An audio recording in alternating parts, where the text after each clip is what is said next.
The vacuum tube shotgun, what an absolute monster. With the 12.0 update, this weapon received one of the highest buffs of any weapons in the game with an 82% damage increase. This weapon's damage got nearly doubled and barely anybody is talking about it. If you are one of the fans of the vacuum tube shotgun, it's okay, settle down, you can come back from the comment section, you're alright. This weapon will be getting its time in the spotlight today because a fancy new 6 perk has made it extra relevant. You probably already know what I'm talking about. It can chain lightning upon elimination. I myself do not have a copy of this weapon yet, but holy smokes, when I do, I'm maxing it out immediately because this thing is fantastic.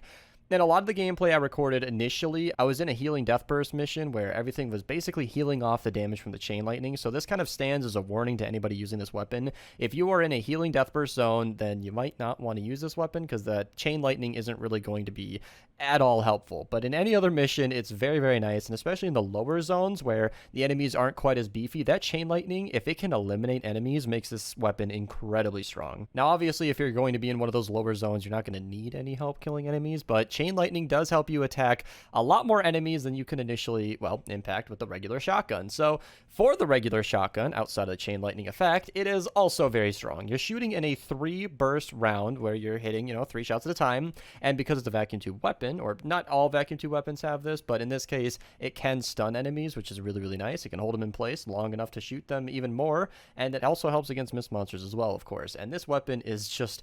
it's very, very strong against those mist monsters. We were running a crit build on this because we'll explain later, but I mean, I can even say it now. When you're shooting 3 shots at a time, 1/3 of your shots on average are very likely to crit, so you're probably going to be getting a decent bang for your buck there. And against mist monsters, smashers, the fatties, I wasn't having any trouble with this. And of course, for the lower level zombies, the lower health ones, the chain lightning was, of course, able to clean those up. Now, of course, it is an energy cell based weapon, so you will be paying for a lot of this power, but I do think it's worth it. And if you have a copy of this weapon, you might want to give it a go. Now, if you do have a copy of this weapon, how should you perk it? So, as always, it depends on your 6 perk.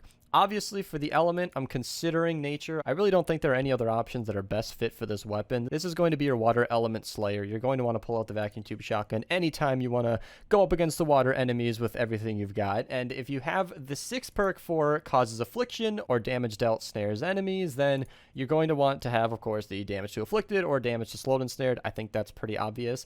Because this is a vacuum tube weapon, though, damage to stunned is something you might want to consider, but we'll talk about that right here. So if you have the headshot eliminations or getting 5 headshots in a row, then unfortunately you have rolled the bad dice. You're probably not going to want to use the schematic, even though it's still going to do plenty of damage.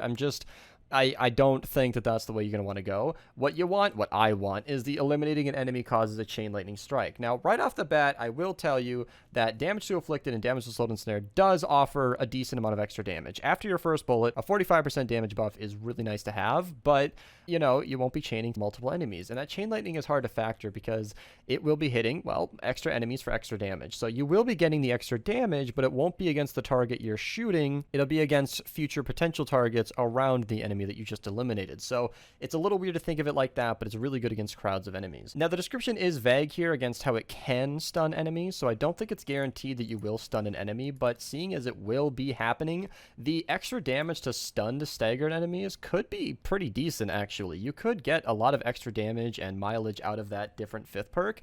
I think the damage to mist monsters and bosses is a decent consideration as well, as normal zombies typically don't put up too much of a fight. You're typically going to eliminate them without too much of a problem, and the damage to mist monsters and bosses will help you against your hardest enemies, but that extra damage to stunned enemies is a little bit more universal, and it could be very, very nice, but I'm not sure if it can stun mist monsters. If I have some gameplay of it, I'll show it here, but it's something to consider. And then, of course, for the middle perk, yes, we're going all around the juicy perks. The middle perk is something else to consider as well. So this is where you have the option to put a magazine size, or reload, or an extra damage perk. The reload's not too bad on this weapon. I was running it with a reload perk. I don't think you need mag size. It has a 15 round mag, but you have a 3 burst shot, so you're going to be reloading every 5 shots, and that's a pretty common thing for a shotgun anyway. You're constantly draining your magazine about as soon as you can, so a reload perk could help you, get back into the action, but typically with shotguns, depending on their reload type, the more mag size you have, the faster to reload. But with the vacuum tube shotgun, it doesn't really display as though it's reloading per shell. It kind of treats it like a whole new magazine.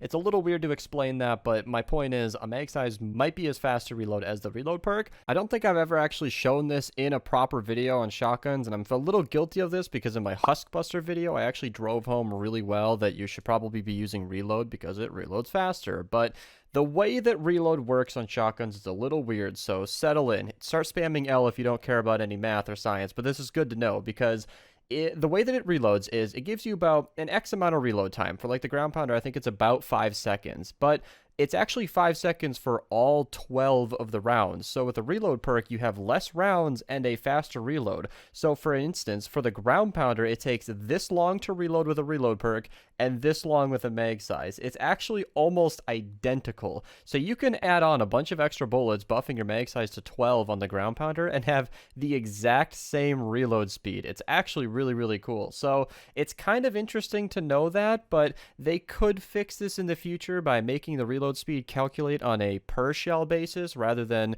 the time it takes for all of the shells, but it's really good to know going forward. As I already showed with the vacuum tube shotgun, it seems to treat each shell like a mag size, but like I said, I didn't actually test it myself on this weapon specifically, so your mileage may vary. So just know that you might want to run reload on something like the ground pounder over a mag size, but the time that you're saving is like 1/100 of a second per shell or something like that. It's essentially negligible. Or do you want to have neither and hit harder per bullet? I don't think this damage perk is necessary. You can sort of go off of your own experience. If you're eliminating enemies fast enough, you can totally use it, but in my experience, it's always nice to have a quality of life perk, especially for something as limited as shotguns, where they have a small mag, big damage.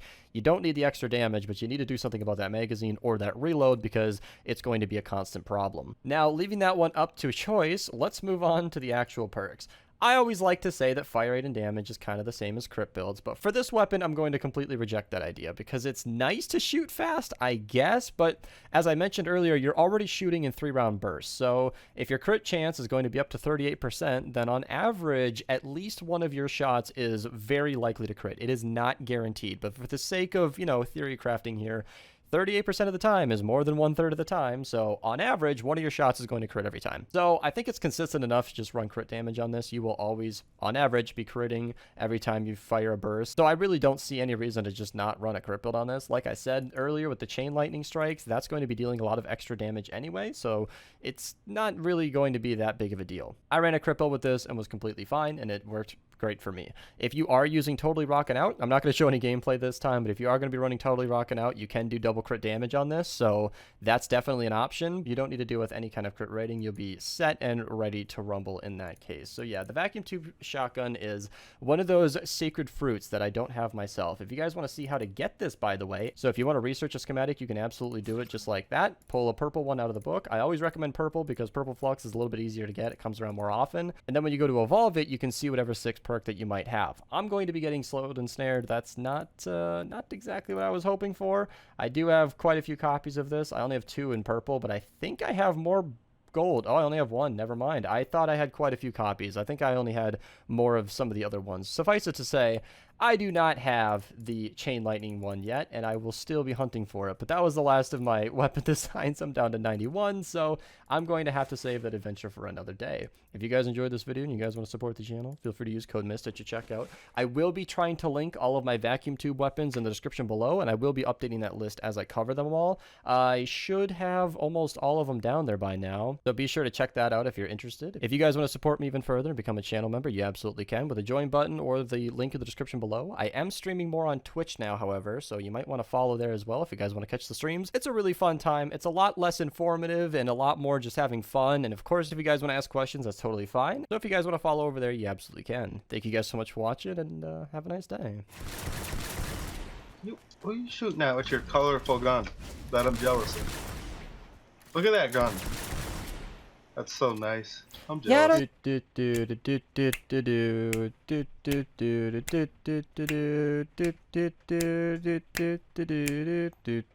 And then